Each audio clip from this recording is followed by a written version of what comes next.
This episode of the Helping Healing Humor podcast is brought to you by Howell Wealth Management. On the Helping Healing Humor podcast, we talk about anxiety and stress and its impact on our everyday lives. We know that finances, including planning for retirement, is one of the leading causes of stress. It can be confusing and overwhelming. There are differing opinions on the best approach. It can be hard to know who to trust. For our retirement planning, Whitney and I trust Greg Howell of Howell Wealth Management at Northwestern Mutual. Greg is professional, knowledgeable, and accessible. He looks at the whole picture and thinks outside the box to create ways to help you reach your financial goals. Retirement planning can be especially challenging for ministers who do not have the benefit of a 401k, but Greg's expertise and creativity can get you on the right path and give you confidence for the future. Text him to schedule your free 15-minute consultation today at 931-638-1576. Be sure to tell him Ben and Travis sent you. Welcome into the Helping Healing Humor podcast with Ben and Travis. We're coming to you from Mars Hill Bible School. We just wrapped up the Batify Freedom 5K, the third annual. Third annual, man. Third year in a row. We've done that. This all started because we were in lockdown and thought, man, let's get some exercise. We also had the Why not? Ask Lonnie Jones Anything. Somebody asked about, working out. What do you can get up a gym membership? And he was basically like, hey, if you're not going to do it in your living room, you're not going to get in your car and drive to a gym, more than likely. So, and to be honest, that's proven to be true for me on many occasions. To be true. Yeah. So for those of you that do go to the gym, we know people out there who do. You're the real MVP. Go for it. For those of you like us, that's best in your living room, or probably not going to get done anyways, but it's a little easier there. Way to go. But we had an interesting event. We woke up this morning, rain falling from the sky, and we came out. Lightning falling from the sky. Thunderstorm. Then we got a window. Yeah. Right at 7:30 when we were supposed to start. Very small window. Very small window. So we got it started. We had 20 or so, and they all finished.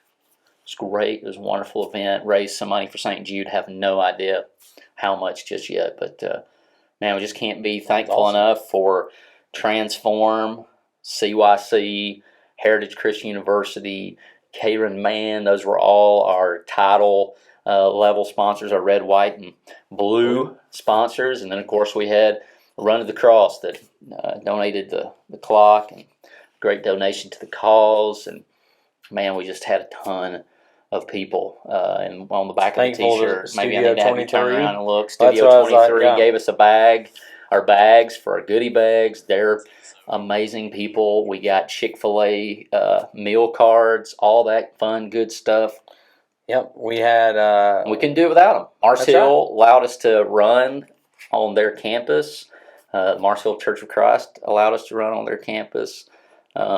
And I think we got everybody covered. I think we did. Yeah. How about that? From memory, that never happens. That's pretty amazing. So good job with we wanted to jump on and say how thankful we are to those folks. Also, now, probably not something we want to think about, the page turns. It does. To the Staying Alive Disco Dodgeball Tournament on August 20th. It's going to be right back here on the campus of Mars Hill. And so looking for youth groups to sign up. I think a minimum of 6 competing at a time, a maximum of 10 on your roster. You can have more than one team. Got to have a female. You could have one adult. But we're looking forward to that. Going to have a lot of fun. Rest up a little bit, I think, is the key. Is it one adult on the team or one adult that can be competing? On the court at a time. Can be competing at a time. So, having said all that, I want to talk a little bit about teamwork. Yeah. And the importance of teamwork. And we are living proof of the benefit of teamwork from Ben played high school baseball. I played high school football. I coached football, still do. Little guys, 3rd, 4th, and 5th grade. Coached middle and high for a long time. And so events like this do not happen without tremendous teamwork, as the people that we mentioned just a minute ago made this happen. And if you're planning to be in the Staying Alive Dodgeball Tournament, you want to think about this for your team. Yes. You're going to be putting a team together. We're giving you something pointers of how to be a good teammate to make the dream work. The team work makes the dream work. So we're going to talk a little bit about that. I will also mention, if you missed out on being a sponsor for the Batify Freedom 5K, you can totally be a sponsor for the Staying Alive Disco Dodgeball Tournament, several levels there. CYC and Transform did both, so they're going to be a sponsor for Dodgeball. Berryman did both, and she's also given us a great tagline of "There will be trauma." So, I mean, just genius stuff. As we turn the page to Dodgeball, we'll give you a few teamwork pointers that we've picked up, and they all fall in the great phrase of know your role. The great umbrella of teamwork is to know your role. And so knowing is half the battle. We're just going to keep throwing out There's some G.I. Joe phrases. stuff. I mean, that's from blowback, but you need to know. So if you're a leader, and we may not do a great job of this with our events, but you need to set expectations. You can set expectations for we'll talk a little bit about expectations setting for yourself towards the end. We get to roll, but as a leader or as a coach or even a leader of a section of the team, you have different levels, different plays, and all that stuff. You need to set the expectation so that people can know their role. That's right. We go into something, Ben, this is what I expect of you for the podcast. You bring all the wonderful counseling expertise, and I just sit here and try not to mess things up. And then there's the editing, and there's the posting, and there's all these things wherever you work, where there's a team, and it's really hard to be successful at that if you don't know what you're expected to do. Well, there's a verse in the Bible that, and it maybe I don't know right off the bat the immediate context, so if somebody's listening and goes, that's out of context, it might be, but it's been used in a lot of contexts, and I think it works here. It's found in Hosea chapter 4 and verse 6, my people perish for lack of knowledge. And so that's probably got a lot bigger or maybe a more specific swath that it applies to, but it's true for a team too. If you just got somebody, I don't know how to coach football. So if I got up there and tried to coach football, it would be a disaster. Travis knows how to coach football, knows what he needs. I don't even really know how to play football. I've played backyard football. I've played Madden football. I've Hall of Famer right here. Yeah, I've done well in those things, but I have not really ever played. So certain things that people would call out or talk about, I wouldn't know how to do it. So the knowledge of it is super important. Bill Beck was here, and he was talking about one of his son's coaches that has a conversation every year to start the season, and it goes something like, I've been flipping, light switches on and off all my life, but that doesn't make me an electrician. And just because you've watched football all your life does not make you a coach. And I thought that was some tremendous insight. Pretty good, yeah. When you come to this, there is a coach, there is a leader, and there people who do the things that make that work. And so as a leader, you got to set the expectation. And then the second one is so there's knowing the expectation, what's expected of me. And then there's knowing your capabilities, what you're good at, what you kind of bring to the table.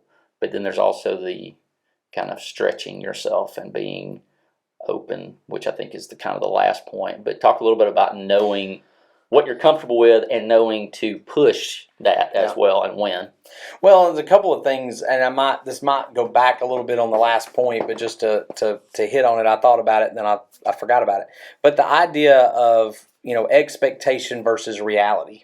If I set an expectation bar so high that it's unattainable, what makes up between the reality and that expectation is disappointment and frustration. So, there has to be, you always want to set your bar high. What is the statement that, you always talk about? I'm going to strive for perfection. I'm going to chase perfection and land at excellence. So, there's something to be said for setting a bar high, and you might not quite get to that bar. But if you've got something that's so high that you are just not capable of getting to it, anywhere close to it, what's in between there is going to be frustration and disappointment. Well, think about running. If you haven't trained, you haven't done anything, you probably want to focus on finishing. I'm just going to finish. It's not wrong to set at a mile pace. This is what I want to get. But if you've been training, you've been running all the way up to the Freedom 5K, then maybe you can set the bar a little higher, but going into it, not having trained, you probably want to set the expectations I'm gonna to something that's accomplishable. Yeah, if you're in the dodgeball tournament and you're thinking, okay, we're going to have a 15-year-old throwing 100 miles an hour, throwing that ball 100 miles an hour at somebody, you're probably setting your expectations a little too high. A little high. But it's okay. We could, you can cheat. You can work towards some things, but you're probably not gonna get there. So that's one thing, and that's both personal and from the team goal. But when it comes to our own, I think there's some things we talked about. You mentioned during the 5K. I think you said that we were going to persevere. Let's persevere through this. It's raining. There's been a storm roll through. There might be another storm roll through. Your attitude. Got it in there. Yeah. Just that attitude is so important. What you bring to the table, it's not always about the ability. Travis, played football in high school, probably the smallest kid on the team. Played, quotation marks. Stayed on the sideline quite a bit, as I did in baseball. Was never, a superstar.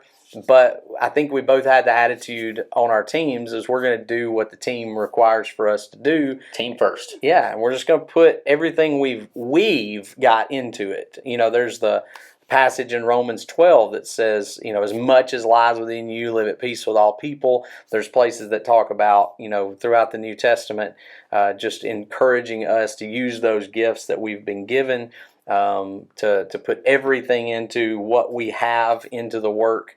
And that doesn't mean my everything's not going to look like Travis's everything. I think that leads right into role. Yeah. As mentioned, I've coached football, and we would have teams that may not have the talent. Sometimes you've got those guys at the top, talent-wise, that are just more talented, and it's kind of centrally on that person. And then you've got those teams where maybe there's not that one person that's super talented, but everybody brings and knows their role. And a lot of the teams that were not successful were the ones that had the really talented 2 or 3, and they tried to do everything for everyone. And they couldn't bring themselves to trust that the other guy was at least going to get his job done. Maybe he's not going to excel. Maybe he's not going to be the superstar, but he's going to make the block. He's going to do something. He's going to fulfill his role. That's the one thing he can do. And so those superstars oftentimes were trying to be everything to everyone in every situation, and a lot of times they were out of position to make a play. They weren't able to do it. Still looked great. They looked great doing it, but it really left a hole where they were supposed to be. And so there was this trust thing. And so that was what I would talk about as far as knowing your role, being coachable, trusting, even when putting a belief that they're going to do it better this time. They may not have gotten it right that time, but there's going to be another time. And so there's several attitude things there where maybe today was not what I had hoped it would be, but His mercies are new every morning, or whatever that looks like from a sports standpoint, from a life standpoint. But knowing your role, showing up, being coachable, being directable, being open to other possibilities and other roles that might present themselves. Yeah, take it back to Scripture. You've got Ephesians 4 that talks about what every joint supplies. Every piece has to be working, and Romans chapter 12 says that too. It talks about at the very beginning just our roles and what we're supposed to be doing within the church. And you look at an organization, you look at a team, you look at anything that you're doing. Everybody's got to have their role and understand what that role is, and be able to sometimes even accept a role that you didn't really want. That somebody says, Travis, I need you to do this role. You may have trained for something else, you may have done something else, but at that moment, they need you for something else. Are you that kind of team player that goes, I'm going to do what you need? It increases your value. You want to make yourself as valuable as possible, and being willing to do things that maybe aren't. Now, there needs to be a time where you can say no, I can't do that right now. But also, I'm available, I will do it this one time. Or maybe it's something that you get into and you realize, hey, this is kind of my jam. This is something I'm good at. But being able to do that and adding value to you want to be as unexpendable, is that a phrase, as you can be. At Riverside, if I disappeared tomorrow, they'd probably be okay without me. but you kind of want it to be like, man, look at how much Travis does. If he did, this would be not good. And so the more value you can add, the better, but also that trusting. I oftentimes think about Jesus and all the knowledge he had of everything. And yet he focused and on... didn't trust his disciples. And didn't trust his disciples.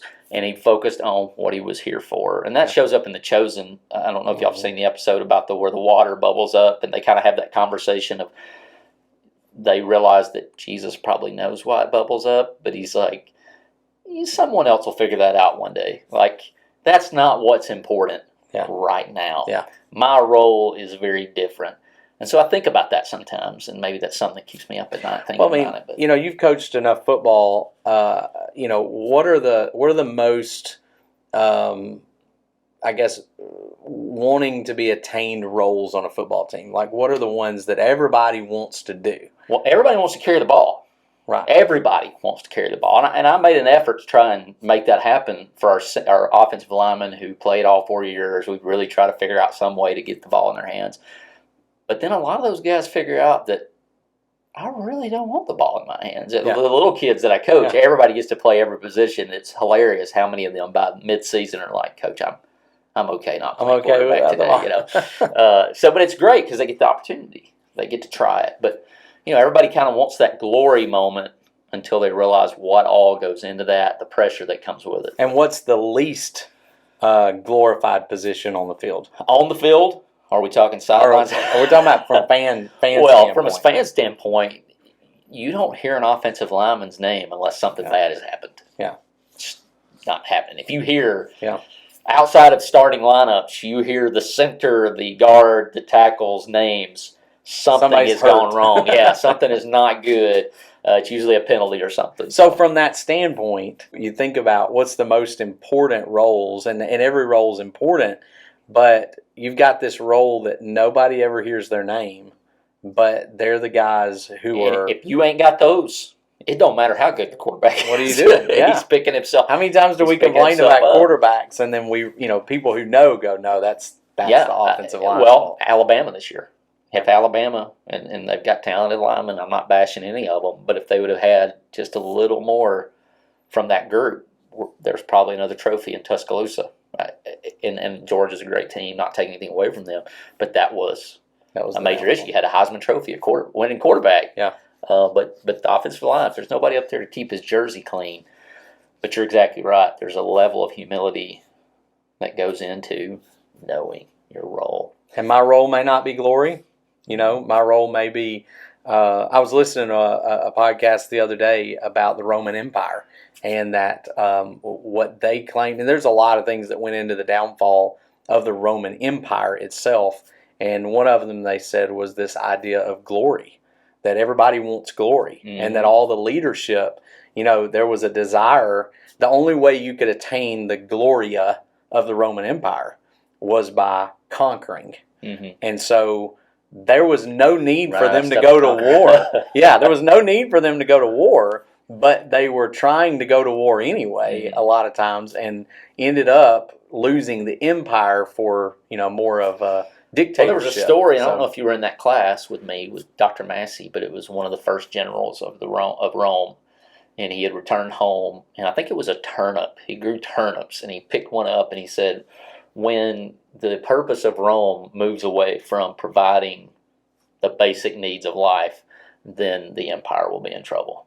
Yep. And sure enough, that came to fruition. But two things to mention glory. A lot of times in the Bible, when it mentions glory, to get the glory, it's not fun. There's suffering. In fact, I think when Jesus mentions glory of the Father, he's really talking about crucifixion. I'm going to die. I'm going to sacrifice. And so those are two aspects. Which is interesting because kind of the opposite of what the Romans would have thought. It's exactly the opposite. We're gonna get glory by conquering others. Jesus was going to get glory by suffering. That's a scandalous message.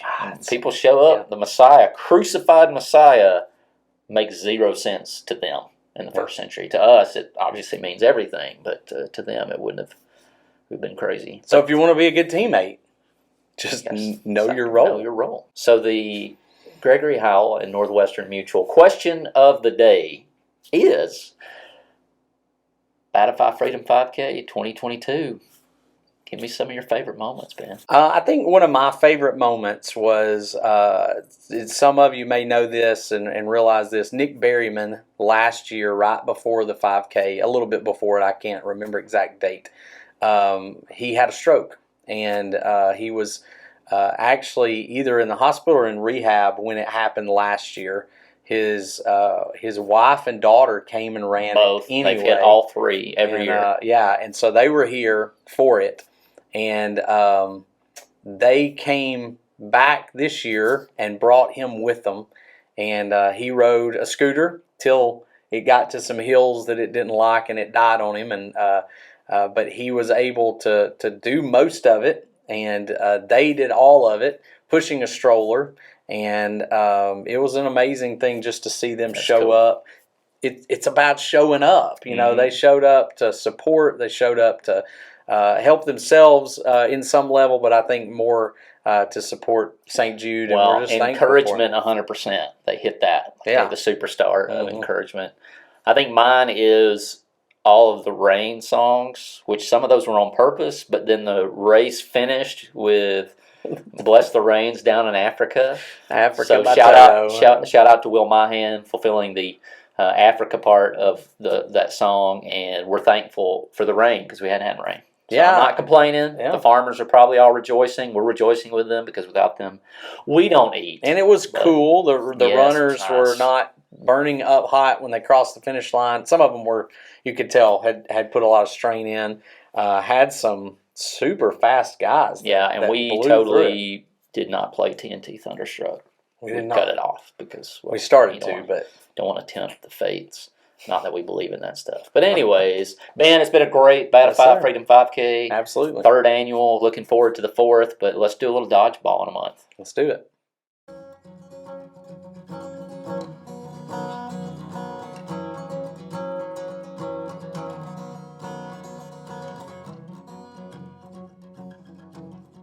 Thanks for being with us for this episode of the Helping Healing Humor podcast.